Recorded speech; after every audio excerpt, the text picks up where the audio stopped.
नमस्कार दोस्तों, फास्ट सरकारी नौकरी के इस ऑनलाइन अपडेट सबसे तेज़ में आपका बहुत बहुत स्वागत है दोस्तों। आज के इस वीडियो में दोस्तों बात करेंगे एसएससी सिलेक्शन पोस्ट 2024 के शिफ्ट 1 के क्वेश्चन जो 26 जून को हुआ है दोस्तों। तो चलिए आज का वीडियो स्टार्ट करते हैं दोस्तों। हम अपना पीडीएफ को ऑन कर लेते हैं। देखिए मेरा यह पीडीएफ है। इस पीडीएफ को प्राप्त करने के लिए दोस्तों हमारे टेलीग्राम चैनल से जुड़ जाइए। लिंक हमारे वीडियो के डिस्क्रिप्शन में दोस्तों। तो अगर यह वीडियो दोस्तों अच्छा लगेगा तो लाइक करिएगा दोस्तों, शेयर कर दीजिएगा। चलिए अपना पीडीएफ को ओपन कर लेता हूं दोस्तों। जैसा कि दोस्तों देखिए, सबसे पहला प्रश्न पूछा गया था दोस्तों, सतरिया नृत्य जो है किस राज्य से संबंधित है। सतरिया नृत्य जो है किस राज्य से संबंधित है। इसका सही उत्तर था दोस्तों असम राज्य से संबंधित है। असम राज्य से संबंधित है दोस्तों। इसके दोस्तों की पॉइंट्स के बारे में बात कर लेते हैं दोस्तों। सतरिया नृत्य जो है असम का शास्त्रीय नृत्य है दोस्तों। ये क्लासिकल डांस है दोस्तों जो सतरिया संस्कृति का प्रतिनिधित्व करता है दोस्तों, जो असम के धार्मिक और सांस्कृतिक ताने बाने का आधार है। यह एक नृत्य नाटक प्रदर्शन कला है जिसकी उत्पत्ति असम के कृष्ण केंद्रित वैष्णववाद मठों में हुआ है दोस्तों। इसका श्रेय जो है 15वीं शताब्दी के भक्ति आंदोलन के विद्वान और संत महापुरुष श्रीमंत शंकर देव को जाता है दोस्तों। इसका जो है श्रेय जो है 15वीं शताब्दी के भक्ति आंदोलन के विद्वान जो थे संत महापुरुष श्रीमंत शंकर देव को जाता है दोस्तों। नृत्य इतिहासकार डॉक्टर सुनील कोठरी को हाल ही में सतरिया नृत्य को लोकप्रिय बनाने के लिए दोस्तों असम सरकार द्वारा माधव देव पुरस्कार से सम्मानित किया गया है। सतरिया को संगीत नाटक अकादमी द्वारा वर्ष 2000 में शास्त्रीय नृत्य का दर्जा दिया गया था दोस्तों। सतरिया नृत्य को जो है सन 2000 में क्लासिकल डांस का दर्जा दिया गया था दोस्तों। इसके कुछ इम्पोर्टेंट बातें कर लेते हैं दोस्तों। भारत के अन्य शास्त्रीय नृत्य के बारे में बात करते हैं दोस्तों, जैसे कि भारतनाट्यम जो है वो तमिलनाडु का है, कथकली केरल का है दोस्तों, कुचिपुड़ी आंध्र प्रदेश का है दोस्तों, कथक जो है उत्तर भारत का है यानी उत्तर प्रदेश का है दोस्तों, मोहिनी अट्टम केरल का है दोस्तों, मणिपुरी जो है मणिपुर का है और उड़ीसी है उड़ीसा का दोस्तों। कुछ एडिशनल इन्फॉर्मेशन के बारे में हम लोग चर्चा कर लेते हैं। जैसा कि आप देख रहे होंगे कि छऊ नृत्य के बारे में जानते हैं दोस्तों। छऊ जो है राढ़ क्षेत्र का जो है लोक नृत्य है दोस्तों। छऊ जो है राढ़ क्षेत्र का जो है लोक नृत्य है दोस्तों। यह नृत्य जो है मुख्य रूप से झारखंड, पश्चिम बंगाल और उड़ीसा के क्षेत्र में जो है यह नृत्य विशेष रूप से इस नृत्य को जो है झारखंड, पश्चिम बंगाल और उड़ीसा के क्षेत्र में किया जाता है दोस्तों। इसमें कुछ विशेष बातें हैं दोस्तों। जैसा कि बोला जा रहा है कि क्षेत्रों में विशेष रूप से चैत पर्व के वसंत त्यौहार और जिसमें पूरा समुदाय भाग लेता है, जैसे कि हिंदू, मुस्लिम, सिख, ईसाई, हर कोई इसमें, सभी समुदाय इसमें भाग लेते हैं दोस्तों। और कहा जा रहा है इसके दौरान जो है यानी दोस्तों यह जो है चैत पर्व के वसंत त्यौहार के समय जो है, मतलब इस चैत पर्व के वसंत त्यौहार के दौरान यह नृत्य किया जाता है दोस्तों। तो चलिए इसके अगले बातों को स्टार्ट करते हैं दोस्तों। इसमें दोस्तों छऊ नृत्य के कुछ टाइप्स होते हैं, जैसे कि पुरुलिया छऊ नृत्य है दोस्तों। इसमें देख लीजिए पुरुलिया छऊ नृत्य है जो सूर्य उत्सव के दौरान मनाया जाता है दोस्तों। एक है राउफ छऊ नृत्य है दोस्तों, जम्मू कश्मीर का एक पारंपरिक और लयबद्ध लोक नृत्य है दोस्तों। खिलते ट्यूलिप की कतारों के बीच, कश्मीर की सुंदरता के बीच आप महिलाओं को रंग बिरंगे कपड़े पहनने लयबद्ध वसंत ऋतु का जश्न मनाते हुए पाएंगे। उत्सव भाव और इसमें करिश्माई परंपरा शामिल है दोस्तों। गोटीपुआ भारत के गोटीपुआ भारत के उड़ीसा राज्य में एक पारंपरिक नृत्य है और ओडिसी शास्त्रीय नृत्य का अग्रदूत है दोस्तों। ओडिसी शास्त्रीय नृत्य जो आया था उसका अग्रदूत है जो दोस्तों बोला जाता है गोटीपुआ को बोला जाता है। यह उड़ीसा में सदियों से युवा लड़कों के द्वारा किया जाता है दोस्तों, जो जगन्नाथ और कृष्ण की प्रशंसा करने के लिए महिलाओं के रूप में तैयार होता है दोस्तों एग्ज़ाम में एक अगला क्वेश्चन पूछा गया था कि संविधान का प्रस्तावना कितनी बार संशोधित किया गया है दोस्तों। संविधान की प्रस्तावना कितनी बार संशोधित किया गया है। ऑप्शन में था 1, जैसा कि आप देख रहे हैं 1, 2 यानी 2, इसमें दिया हुआ है 1, उसके बाद दिया हुआ है दोस्तों इनमें इसे संशोधित नहीं किया गया था। तो दोस्तों इसका सही जवाब है दोस्तों, इसका एक बार जो है इसको संशोधित किया गया था, जिसमें धर्मनिरपेक्ष, समाजवादी, अखंडता शब्द जोड़ा गया था दोस्तों। यह जो है 42वां संविधान संशोधन में जोड़ा गया था दोस्तों। इसको इम्पॉर्टेंट फैक्ट के बारे में जानते हैं दोस्तों। प्रस्तावना में अब तक केवल एक बार संशोधन किया गया है दोस्तों। 18 दिसंबर 1976 को भारत में आपातकाल के दौरान इंदिरा गांधी सरकार ने संविधान के 42वें संशोधन में कई बदलाव किए दोस्तों। जब इमरजेंसी लगी थी उस समय इंदिरा गांधी की सरकार थी दोस्तों, उसी टाइम हमारे प्रस्तावना में चेंजिंग हुआ था। इस संशोधन में समाजवादी, धर्मनिरपेक्ष शब्द को संप्रभु और लोकतांत्रिक शब्दों के बीच जोड़ा गया दोस्तों, और राष्ट्र की एकता शब्दों को राष्ट्र की एकता और अखंडता में बदल दिया गया दोस्तों। यानी राष्ट्र की जो एकता शब्द पहले था इसमें उसको राष्ट्र की एकता और अखंडता शब्द में बदल दिया गया दोस्तों। जब हम प्रस्तावना पढ़ते हैं दोस्तों तो अभी हम लोग पढ़ते हैं राष्ट्र की एकता और अखंडता पढ़ते हैं दोस्तों, लेकिन पहले के प्रस्तावना यानी मूल प्रस्तावना में बात करें तो दोस्तों राष्ट्र की एकता शब्द जोड़ा था दोस्तों। यह 42वें संविधान संशोधन से आया दोस्तों। भारतीय संविधान की प्रस्तावना 26 नवंबर 1949 को अपनाई गई दोस्तों। इसमें कुछ इंग्लिश में कुछ बात कर लेते हैं दोस्तों। It is a brief introductory statement setting out guidelines that guide the people of the nation and the principle of the constitution indicating the source and meaning of the document. दोस्तों आगे हम पढ़ के बताते हैं। It is adopted bye constitution assembly on 26 November 1949 but came in action on 26 January 1950 Republic day of India. मतलब जब हमारा रिपब्लिक डे जब आया था उस टाइम ये एक्शन में आया यानी कार्यरत हुआ दोस्तों। उससे पहले जो है 26 नवंबर ये एक्सेप्ट किया गया था कब 26 नवंबर 1949 को दोस्तों। अगला पॉइंट बात कर लेते हैं दोस्तों। इसमें एक देख लीजिए दोस्तों, एक बातें हैं। The preamble of the constitution based on objective resolution the preamble of the constitution यानी हमारा जो उद्देशिका है दोस्तों ये ऑब्जेक्टिव रिजोल्यूशन पर जो है आधारित है दोस्तों। भारतीय संविधान की प्रस्तावना उद्देश्य संकल्प पर आधारित है। इसी को उद्देश्य संकल्प को इंग्लिश में बोला जाता है ऑब्जेक्टिव रिजोल्यूशन दोस्तों। अगला क्वेश्चन पूछा गया था दोस्तों, भरहुत स्तूप किससे संबंधित है। भरहुत स्तूप किससे संबंधित है। जैन धर्म, बौद्ध धर्म, हिंदू धर्म, इस्लाम धर्म। दोस्तों इसका सही जवाब था दोस्तों बौद्ध धर्म, इसका सही उत्तर है दोस्तों। देखिए जैसा कि आप देख पा रहे होंगे कि सही उत्तर बौद्ध धर्म है दोस्तों। अगला हम देखते हैं इसके इम्पोर्टेंट पॉइंट्स के। भरहुत स्तूप दोस्तों,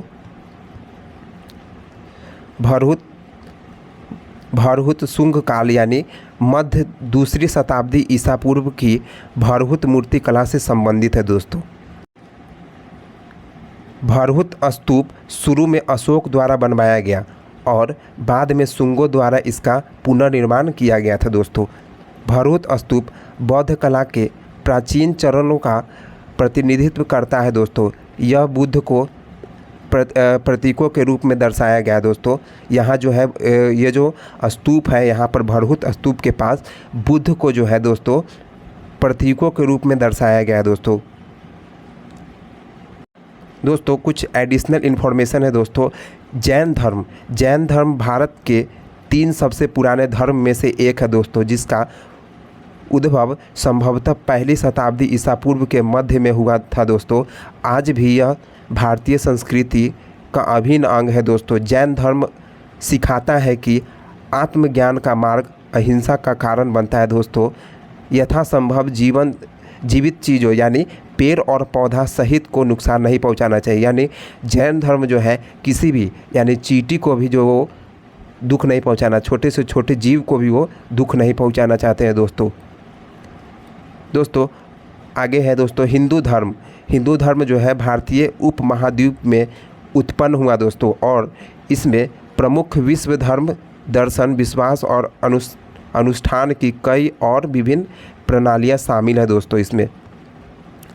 अब इस्लाम धर्म की बात कर लेते हैं दोस्तों।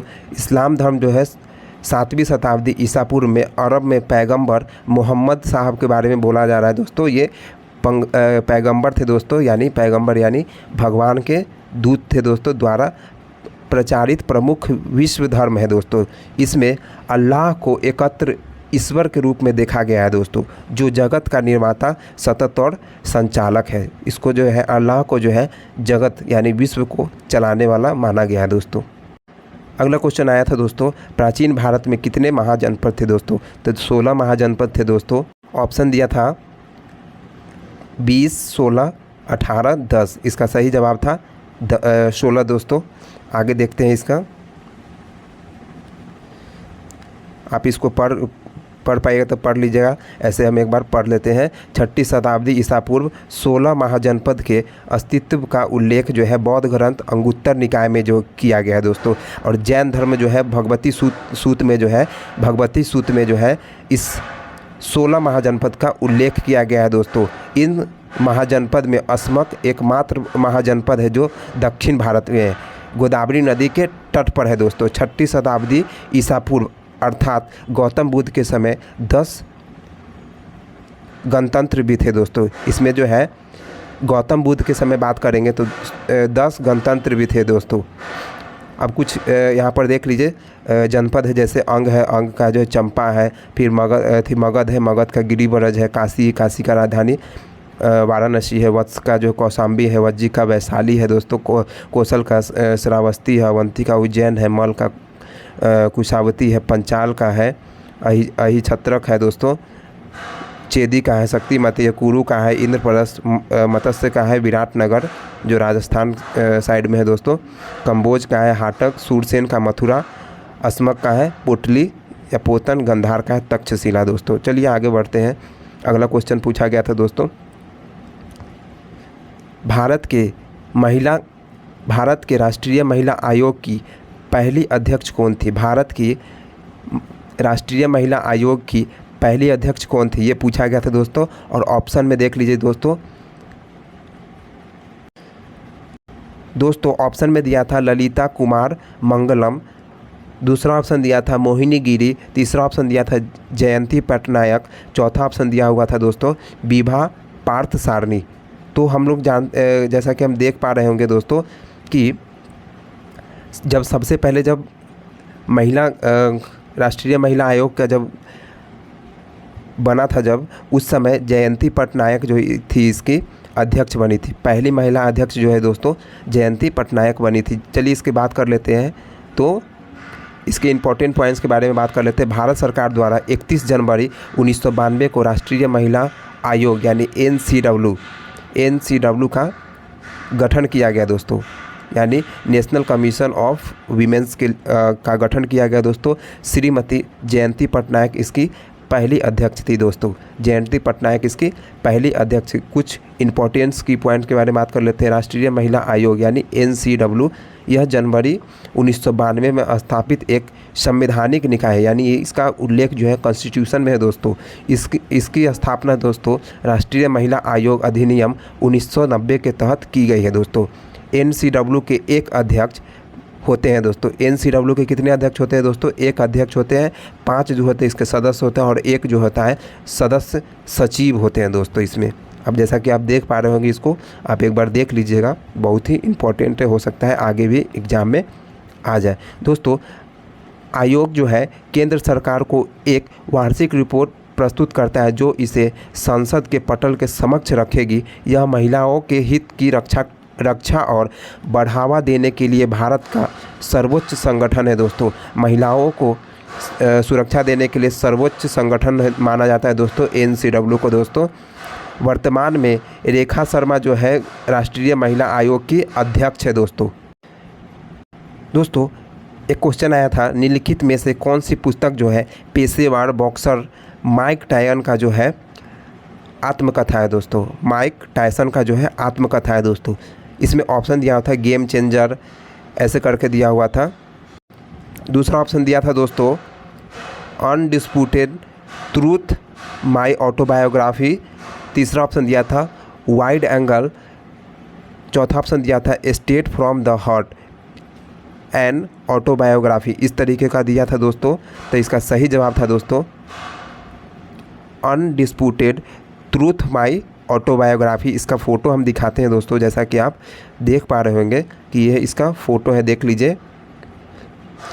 ये माइक टायसन है दोस्तों। अनडिस्प्यूटेड ट्रूथ माई ऑटोबायोग्राफी इसका जो है पुस्तक है दोस्तों। इसमें कुछ इम्पॉर्टेंट बातें लिखा गया है दोस्तों। टायसन जो है सर्वकालीन महानतम हैवीवेट जो है मुक्केबाजी में से एक माना जाता है दोस्तों। ये हैवीवेट के लिए जाने जाते हैं दोस्तों। माइक टायसन की आत्मकथा जो है अनडिस्प्यूटेड ट्रूथ माई ऑटोबायोग्राफी है दोस्तों, जैसा कि आप देख पाए होंगे दोस्तों। चलिए और भी इम्पोर्टेंट बातें हैं दोस्तों, इसको आप खुद से पढ़ लीजिएगा दोस्तों। इसको हम अपलोड कर लेंगे अपने टेलीग्राम पर, आप एक बार इसको अच्छे से पढ़ लीजिएगा दोस्तों। आपको हर चीज़ समझ में आ जाएगा, कोई दिक्कत नहीं होगा दोस्तों। एक दो और भी देखना चाहते तो देख लीजिए, कोई दिक्कत नहीं है। अनिल कुंबले की पुस्तक जो है वाइड एंगल जो है, इसमें ऑप्शन दिया हुआ था वाइड एंगल। तो वाइड एंगल किन की पुस्तक है जो दोस्तों? अनिल कुंबले की पुस्तक है। ड्रेसिंग रूम के पीछे का परिदृश्य और कुंबले का फोटोग्राफी के लिए जुनून है दोस्तों, इसमें जो है वाइड एंगल में प्रस्तुत है दोस्तों। गेम चेंजर पाकिस्तान के पूर्व कप्तान जो है शाहिद अफरीदी की जीवनी है दोस्तों। आत्मकथा महान क्रिकेट दिग्गज कपिल देव द्वारा लिखी गई है दोस्तों। स्ट्रेट फॉर द हार्ट एक अत्यधिक प्रेरक और अत्यधिक प्रेरणादायक पुस्तक है दोस्तों। प्रेरणादायक पुस्तक कौन सा बताया गया है दोस्तों? कपिल देव का एक पुस्तक है स्ट्रेट फॉर द हार्ट। दोस्तों अगला क्वेश्चन है दोस्तों, राज तरंगिणी के लेखक कौन थे? इसमें पूछा गया था कि राज तरंगिणी जो पुस्तक है उसका जो भाषा कौन सा थी। तो इसमें सबसे पहले इसको देख लेते हैं कि राज तरंगिणी के लेखक कौन थे। तो राज तरंगिणी के लेखक जो थे दोस्तों ये कल्हन इसके लेखक थे। इसका सही जवाब था कल्हन। चलिए इसके अगले पॉइंट्स के बारे में बात कर लेते हैं दोस्तों। जैसा कि आप देख पा रहे होंगे कि राज तरंगिणी एक ऐतिहासिक पुस्तक है दोस्तों। इतिहास का पुस्तक है ये। इतिहासकार द्वारा लिखा गया, ये इतिहासकार द्वारा लिखा गया जिनका नाम था कल्हन। ये राज तरंगिणी संस्कृत भाषा में दोस्तों लिखी गई है। राज तरंगिणी का अर्थ होता है राजाओं की नदी दोस्तों। राज तरंगिणी पुस्तक जो है उत्तर पश्चिम भारतीय उपमहाद्वीप कश्मीर के राजाओं के इतिहास से संबंधित है दोस्तों। इस पुस्तक में 7,826 छंद है दोस्तों, जिसे तरंगास कहते हैं दोस्तों। तरंगो नामक 8 पुस्तक में विभाजित किया गया है दोस्तों। इसको जो है 8 पुस्तक में दोस्तों इस पुस्तक को है बोला जा रहा है, जिन्हें तरंगास जो है इसको जो है शॉर्टकट में तरंगो नामक 8 पुस्तक में विभाजित किया गया है दोस्तों।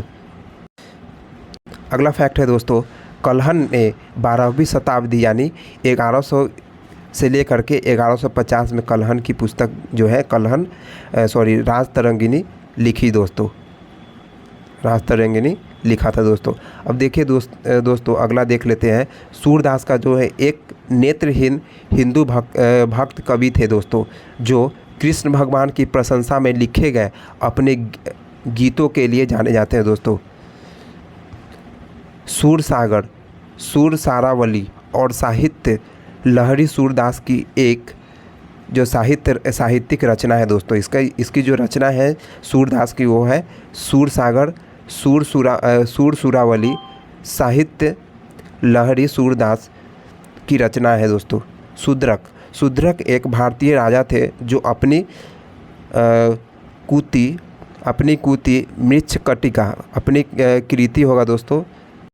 शूद्रक है दोस्तों एक भारतीय राजा थे दोस्तों जो अपनी कृति मृच्छकटिका के लिए जाना जाता है दोस्तों ये मृच्छकटिका के लिए जाना जाता है। आगे बढ़ते हैं।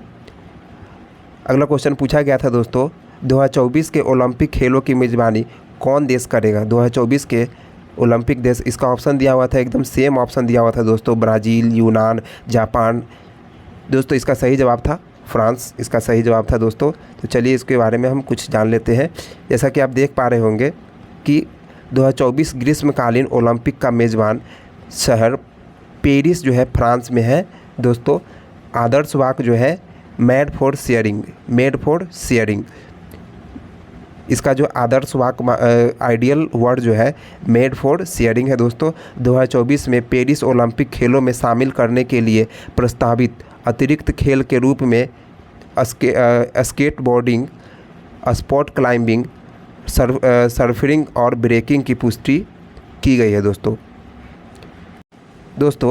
लॉस एंजिल्स कैलिफोर्निया संयुक्त राज्य अमेरिका 2028 ग्रीष्मकालीन ओलंपिक की मेज़बानी करेगा। यानी 2028 में जो है ग्रीष्मकालीन ओलंपिक की मेज़बानी जो है लॉस एंजिल्स कैलिफोर्निया संयुक्त राज्य अमेरिका 2028 में करेगा दोस्तों।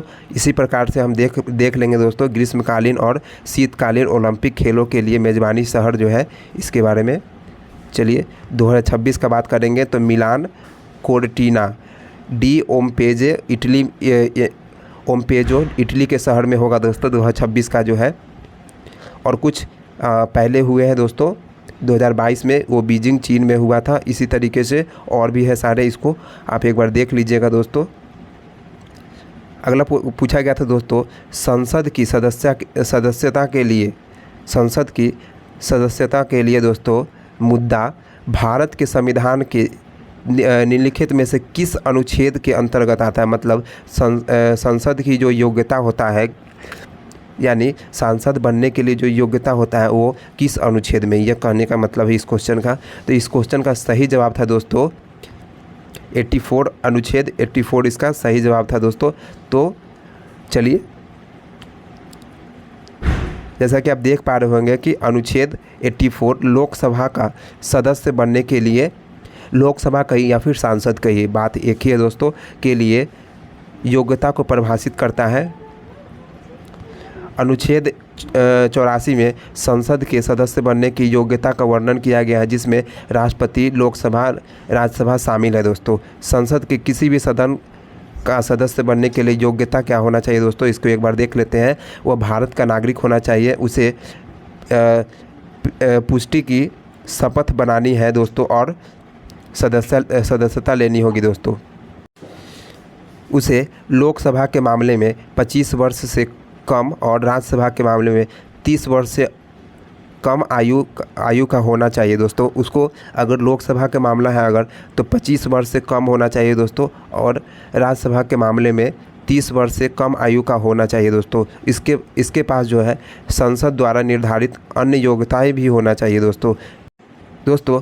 अगला बात बोला जा रहा है अनुच्छेद 81 में बोला गया है दोस्तों। हम लोग जो देखें, इसमें देखिए दोस्तों ऑप्शन में दिया गया था कौन कौन सा अनुच्छेद, तो अनुच्छेद 81, 82 सब दिया गया था। तो इसको हम देख लेते हैं कि आखिर ये ऑप्शन में दिया था तो क्यों दिया था और कैसे कन्फ्यूजिंग करता है, एक बार देख लीजिए।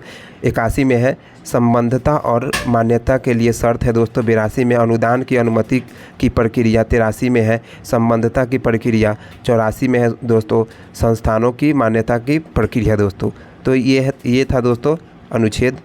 आगे है, पूछा गया था दोस्तों मोयोको फेस्टिवल किस राज्य में मनाया जाता है? मोयोको फेस्टिवल किस राज्य में मनाया जाता है दोस्तों? ये आंध्र प्रदेश का त्यौहार है दोस्तों। अगर यह वीडियो अच्छा लगेगा तो दोस्तों लाइक करिएगा, शेयर करिएगा। अगर इस वीडियो में कुछ छूट गया होगा क्वेश्चन तो हमको कमेंट बताइए, हम अगले वीडियो में कैप्चर करेंगे दोस्तों उसको। जय हिंद। तो मिलते हैं नेक्स्ट वीडियो में दोस्तों मिलते हैं।